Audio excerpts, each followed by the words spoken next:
My name is Richard August, and I'll be your host. Our guest is Rick Snizek, who is the editor-in-chief of the Rhode Island Catholic newspaper, the weekly diocesan newspaper. And I want to welcome you to State of the State. Thank you, Dick. Thank you for having me. We appreciate it. This is part one. We're going to do a two-part series with Mr. Snizek, and he recently went to Israel and filed a four-part report on the situation there following the attack by Hamas terrorists on Jewish settlements, or kibbutzim, on October 7th. Reports indicate that between 1,200 and 1,400 Jews were massacred, and around 240, including 30 children, were taken as hostages. Some hostages have been returned in a prisoner exchange that occurred recently, very brief period in the pause in the fighting, and others have unfortunately been found dead. First of all, I want to compliment Mr. Snizek on his reports that have appeared in the last few editions of the Rhode Island Catholic. I also want to give a shout out to correspondent Jennifer Barton, who helped with a background story on the history of the Holy Land. And I suspect most Rhode Islanders, in fact most people in this country, are unfamiliar with how this territory, about the size of New Jersey, has been fought over for centuries by pagans, including the Greeks and the Romans, Jews, Muslims, and Christians. Mr. Snizek, shortly after arriving in Israel, you came under a rocket attack fired from Hamas, from Gaza. Would you please describe that experience for us? Certainly. I arrived in Tel Aviv at the airport. I've been there a few times before. This is my fourth, and it was very different this time. Many signs pointing to shelters and to protect yourself from rocket fire. I actually rented a car this time, and I drove to Jerusalem. And at that point, even then, there were some, I didn't see them, but there were a number going out from Lebanon coming in, and also, warnings coming from Gaza. I spent the first part of the trip in Jerusalem. I interviewed a Christian aid organization that aids the Christians in Gaza, and the Muslims too, I discovered. Interviewed the Latin Patriarch, and then I drove down to Ashkelon, which is on the southern coast. It's about 6 miles or so from the Gaza border. I drove down, and I was really surprised because life seemed incredibly normal for the most part. There were some people riding bikes on the street, people in restaurants, and I thought, wow, this is very strange compared to what I had seen on television beforehand. So I went to the hotel. I was next to the beach on the Mediterranean, so I took a little walk out onto the sand, and I noticed some 4 gentlemen speaking French. I think they were a television crew on the overnight shift, just having some downtime, playing paddleball. A guy in swim trunks looking out, looked like a lifeguard, but looking out with no one on the beach, and a woman laying in a bathing suit about a couple hundred feet away reading a book. I noticed drones in the air, a zodiac of commandos went by on the water because they were afraid of attack from the sea. From the sea, yes. Yeah. Hamas did come up to Zakim, which is like the next little village with a power plant, which is just right on the border. So I was taking all that in, and all of a sudden the air raid alarm went off. I had heard them in Jerusalem, but they were a little bit distant. We didn't have any direct hits there, although you could hear the Iron Dome intersect. Iron Dome is like the Patriot missile system, missiles, yeah. And it's very, very precise. So it will only sound where there's going to be an expected hit. It's unbelievable. It's precision. It's 90% effective. So the alarm went off, and at the same time my phone went off because I downloaded an app called Red Alert on the way, like on entering the country. And so at that time the alarm went off, the air raid siren very loud, my phone beeped, it chimed, and I looked at it and it said Ashkelon Southern Industrial Zone. And I started to think, that's where I am. And then before I could even get the am out of my mouth, there were 5 shots right from behind me from the Iron Dome, like shooting projectiles, 5 in a row, and they just flew up and intercepted the rockets. And then you hear this loud, thunderous explosions. One even circled around, which was amazed me that it was able to do that. It was that agile that it was able to do that, to take out the missile. So that was the first one. I was very surprised at that. Having come so quickly, I was only in Ashkelon for 45 minutes. So the next one came in the evening, at the hotel that night, I was putting my stuff away, and the alarm went off outside. I pulled the curtain back, and I saw 2 rockets coming up from Gaza on the horizon. You could see the red, the fire and the streaks of them coming up, and Iron Dome fired at the same time. And I said a few words. One of them was holy. I know that. One of them was holy for sure. And at the same time, there was an announcement over the speaker in the hotel in Hebrew. Doors opening and slamming, people running to the shelter. Each floor has telling them to go to the shelter. Yes, each floor has its own shelter, and as fate luck would have it, mine was right outside my room, but I wanted to see what was going on, so I ran to the balcony and tried to capture that. And then there were a couple of others. One, I was in a pizza shop trying to get something to take back for dinner, and one went off overhead. But it's a fact of life for the people there for 20 years. Like, they've been dealing with that. I spoke with many people there. Ashkelon and Ashdod, they're 2 large cities that are very close to the Gaza border, and they've been dealing with this on a almost regular basis. So for about 20 years. About 20 years, yeah. Well, Hamas has been in charge for 16. Right. So they've been dealing with that, and they're Qassam rockets, so they have a limited range, first of all, although some are more powerful now, and they have some Iranian Grad rockets and things that they would launch too. But people have learned to deal with it, but there was a high level of frustration. I went into a shopping mall there right near the border in Ashkelon, and one woman was very frustrated, and she just told me they need to flatten Gaza, just flatten it all. I want to talk about that a little later, because that was an interesting discussion they had. I'm kind of curious, when you say there was a bomb shelter next to your room. Now, what does the bomb shelter consist of? A reinforced? It's a reinforced room. Concrete yes, room? It's a hardened room on each floor. Really? And this is pretty standard in Israel. I've had this before. I stayed in Tel Aviv a few years ago, and there was one. There's usually one on the floor of each room of each floor of the hotel, and that people will run to, hopefully, in a crisis. So there's enough room for everybody on the floor to There are a couple of them, one at each end. Wow. And so they just run it. There's not much else in there. It's just sort of a reinforced room. And this happens, it happens very quickly. The attacks are over in maybe 15 seconds or so. Depends how close you are. Last December, I went with a group of journalists to Israel as part of a Christian media summit. Mm-hmm. So that's how I became familiar with the kibbutzim. I hadn't visited one really before, and they took us down to the Gaza border. We went to the Gaza fence and at Nirim, which is right next to Kibbutz Nir Oz, mm-hmm. where at Nirim a few people were killed, but Nir Oz about a quarter of the population were either taken or killed, and that was only a couple of hundred feet away from Nirim.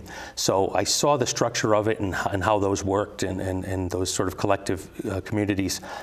And each of those homes has one too. So that's why when you saw the reports, some people who survived said that they took shelter in their safe room, but those weren't designed to keep out people, not lockable. And there was a lot. And I will probably talk later. I spoke with a mother who was in that. Mm-hmm. She actually survived by tying something around the door, but her children were taken and her husband to Gaza. Well, you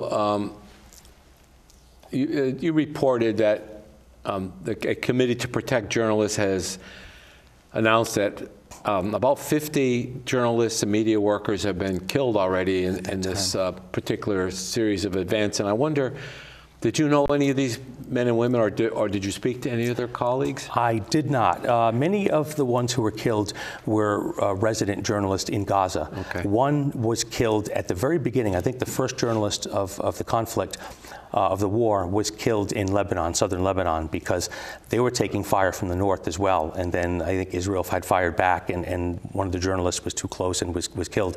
But the ones in Gaza are journalists on the ground that were there, and some in the course of covering the battle, and some in their homes, because some of the airstrikes did strike residential buildings. So unfortunately, so many were killed in that way, but not as many on the other side of the border, on the Israel side of the border, because it wasn't, house to house or armed conflict in Israel. More, it was the rockets mainly. Yeah. Yes. You described the sound of a Patriot missile anti-rocket barrage as a loud report followed by a whoosh as 5 missiles were launched. Now, interestingly, Patriot missiles are manufactured by Raytheon, which has a presence in Rhode Island. Yes. Could you tell? You said in the first attack, 5 rockets were fired. Could you tell how many were incoming? In other words, do they have to fire multiple Patriots to hit one?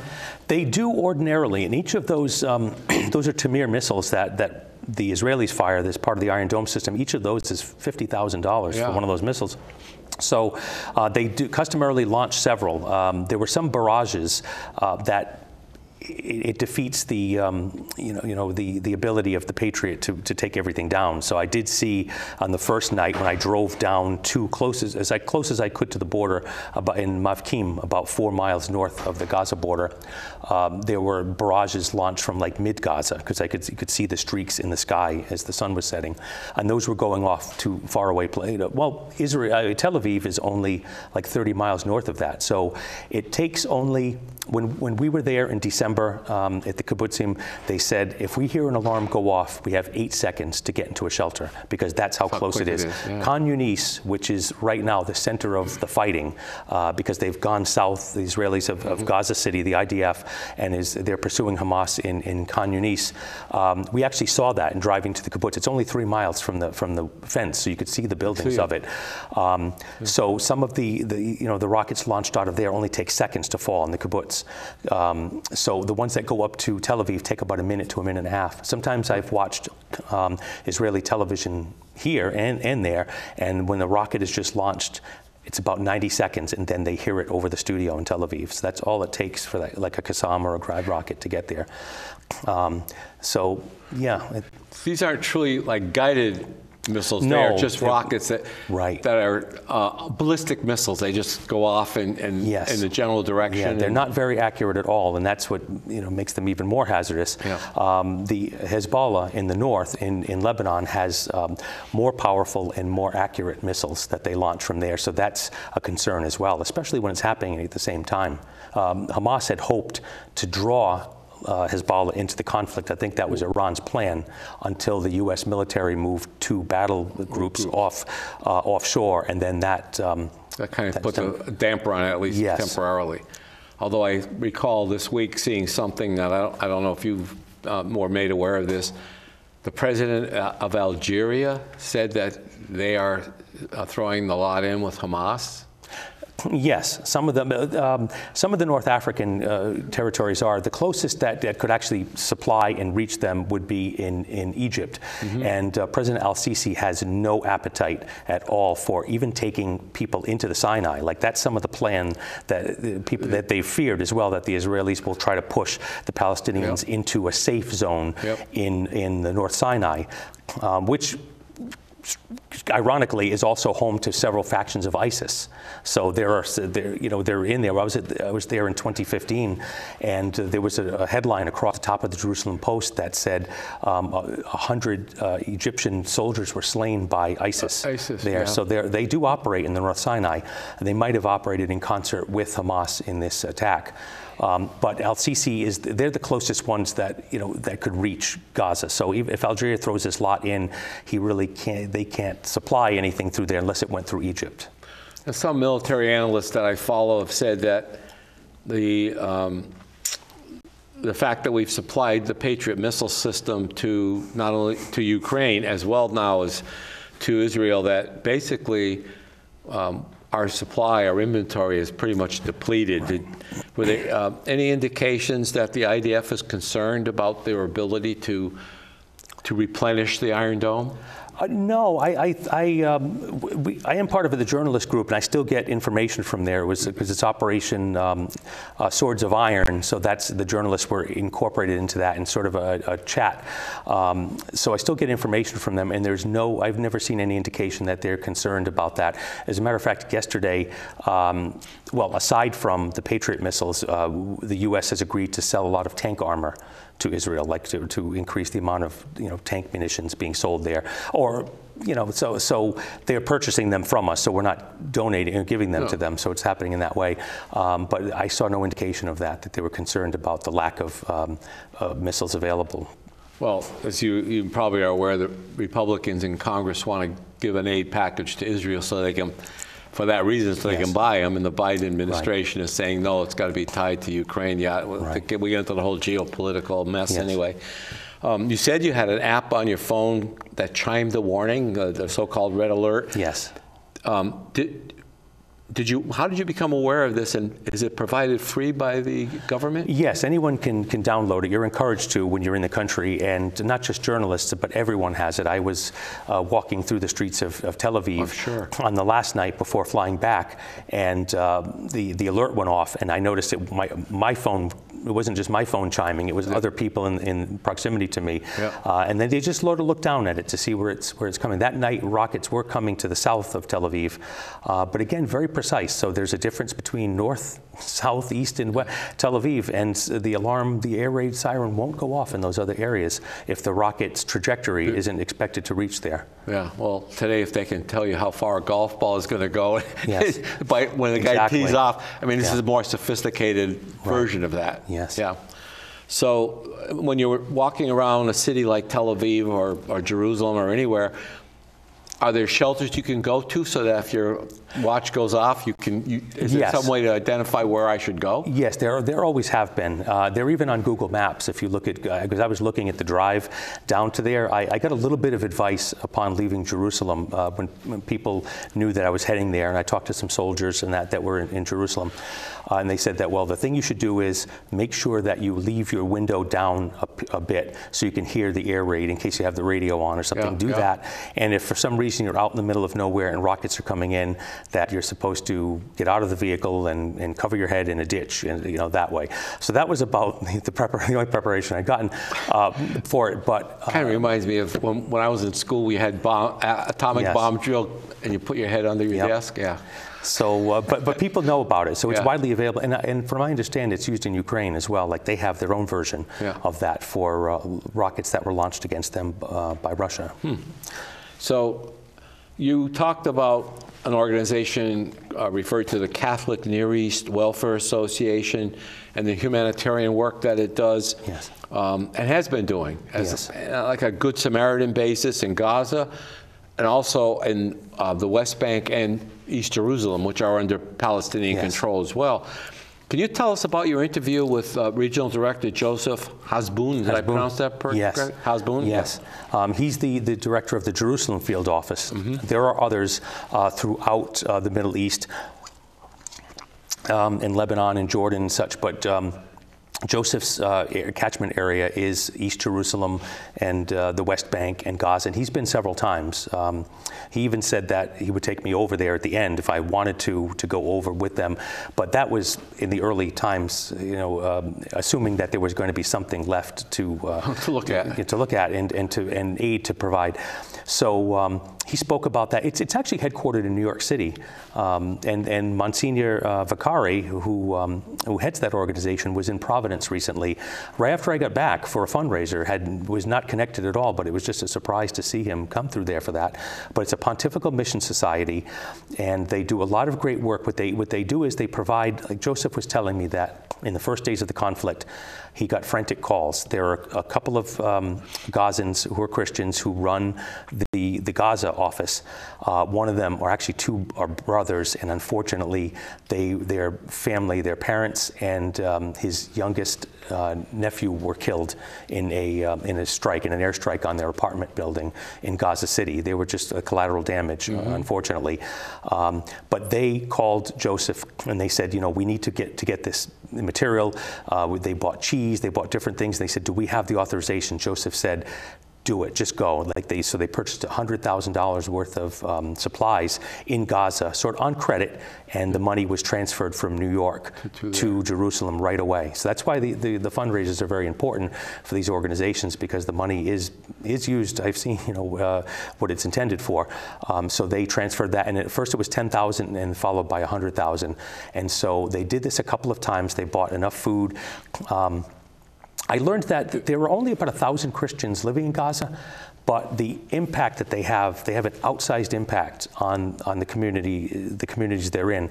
They actually take care of a lot of the Muslim residents who live there. They come to them for aid. You know, they get along well. And they were actually in a church together and coming for shelter and supplies and such. So he said, I think Joseph said they provided like 300,000 or 400,000 worth of visits. You know, those types of things on the ground, like people coming in for services. So the amount of Christians there have an outsized impact on it. So they did great work in that way until the end when there's nothing left to purchase. So it remains to be seen what's going to happen now with them as they've been pushed south. You said the head of this was in Providence for a fundraiser, so I assume there's ways that people can help an organization. Can you provide our executive producer with some contact information? Oh, of course. We can we'll actually put a crawl on the program so people can see how they can help this, because as you've said and vouched for the fact that the money you send these people is used for what it's supposed to be used for. Yes, I met with Joseph in his office in the Old City. It's in the Pontifical Mission Building right in the Old City of Jerusalem. And he shared many photos with me of work that they had done. They had actually, to help the local community, they had built up an Arab cultural center, which Christians and Muslims used. Unfortunately, that was one of the first things to be destroyed in airstrike. So they had put a lot of money and a lot of effort into that. So Joseph was, less than pleased, of course, because it was, he attested to, how the great work it was doing, and also sports fields to keep students and children active, health, the supplies. So yes, I definitely will. It's called, as you said, the Catholic Near East Welfare Association. It's also known by its acronym CNEWA. Okay. CNEWA, but I definitely will. And I think your reports there are priests, ministers, nuns, bishops, and lay people that are out there that they quote boots on the ground. Yes. Now, in a strip of land that's about 25 miles long and 6 miles wide, how does someone like Director Hasbun keep in touch with these people? How do they communicate? Well, a couple of weeks ago, up until then, I was able to even connect with them. So I got some reports from the people in Gaza City. Communication was difficult sometimes. They think they have an Israeli phone number, the way it is, so they were able to connect like through that tower. But sometimes the IDF would shut down all cell service to keep people from communicating, in their pursuit of Hamas. Terrorists are using it. Exactly, yes. So, but the communication was spotty. Now it's almost non-existent, but it still does. They're able to communicate through internet and such. But that's how they would handle that. Like Joseph would talk to them on the phone and see what they need and supply them with that in the first days, in the first few weeks of the conflict. In part 3 of your report, which is titled Israel at War, you interview the Patriarch of Jerusalem, Cardinal, I hope I pronounced this right, Pier Battista Pizzaballa? Pizzaballa. Pizzaballa, yes. Okay. The Cardinal says the war is, and I'm quoting from the article, is a political conflict that is now assuming more religious overtones, which makes things more difficult because religion is less open to any kind of compromise, end quote. Now, Hamas has controlled Gaza for 16 years, and its stated goal is the elimination of Israel and the Jews who live there. Did the Cardinal explain how you reach a compromise between two parties with these two views? How do you sit down across the table from someone who says, I want to eliminate you? Did he come up with any solutions? No, well, he had been given some instructions by Pope Francis. He was in Rome when the war started on the first day on October 7th, and Pope Francis had instructed him. It wasn't known early on, like, how deep this would go. So he would, Pope Francis gave him some instructions, some walking orders in a way, and the Cardinal came back and what he did was, and it was very controversial at the time in the context of an interview, because they talked often about the hostages, the 240 hostages. He had said that he would be willing to trade himself for the hostages, or for the children hostages at least. The Cardinal did, Cardinal Pizzaballa, and that got play around the world. And he even told me that even his superiors were surprised by that. He just sort of made that comment in the context of an interview. It didn't really go anywhere after that, but he did say it, and it became viral. It was a viral story. I did ask him about that, and that's when he was telling me that no matter what, even with the church or with political entities, like everyone, I think he was specifically meaning this toward political entities, but everyone wants you to say what they want to hear. He said, but he's guided by the gospel, and that informs his decision making and his proclamations from there. So he was a fascinating person to interview. It was a very hard interview to get. I was very fortunate. There were other Catholic journalists who weren't able to do that, and Bishop Henning was a great help to me in doing that. Yes, and that's so I was able to set that up. Now, Cardinal Pizzabella said that a two-state solution has to be given, quote, some context. But according to Israeli Prime Minister Netanyahu, the Jews have offered a two-state solution 6 times since Israel became a sovereign state in 1948. And each time, Hamas and its predecessor, the Palestine Liberation Organization, has said no. Why does anyone think the Palestinian response will be different this time? I mean, if they've said no to 6 times in the past, even our president is saying, well, we need a two-state solution. Right. I think now that the IDF has pushed so far into Gaza and so much damage has been done, the immediate question there is who's going to rule that enclave when this is over.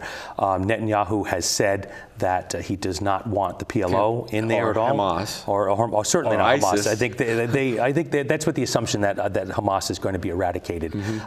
They've, according to their figures, they've killed between 5,000 and 7,000 or 8,000 Hamas soldiers already from there, and they're pursuing Sinwar, the head of it. He was believed to have escaped in an aid convoy from the north to the south in the first days or the first couple of weeks of the war. So he's possibly in the tunnel network under the south of Gaza. It's very extensive. During that trip last December to the border, they actually took us to an IDF base in the southern Negev desert, kind of where Egypt and Israel come together, and it was a complete mock-up of Khan Yunis, the city, used for combat training. So there were, live fire, bullets all over the ground there and such, and like a replica of a mosque, like a scale model of it.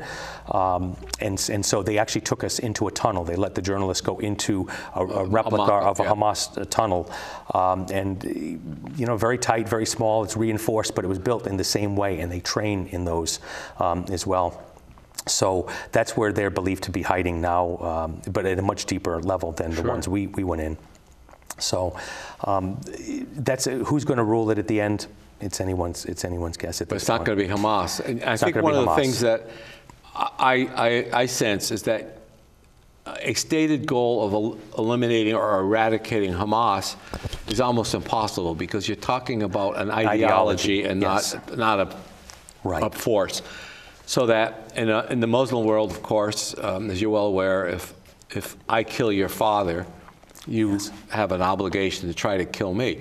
So every time you kill Hamas, quote, soldier or fighter, what's happening is you're creating another terrorist, which was what we found out in Iraq and Afghanistan. And that goes 10 or 15 deep in a family as well. When one family member is killed, some of the statistics given are that 10 or 15 other family members will even if they were moderate, they will retaliate because of that. There are Hamas factions in the West Bank as well. I've been in the West Bank, even part of this trip. I did go into there.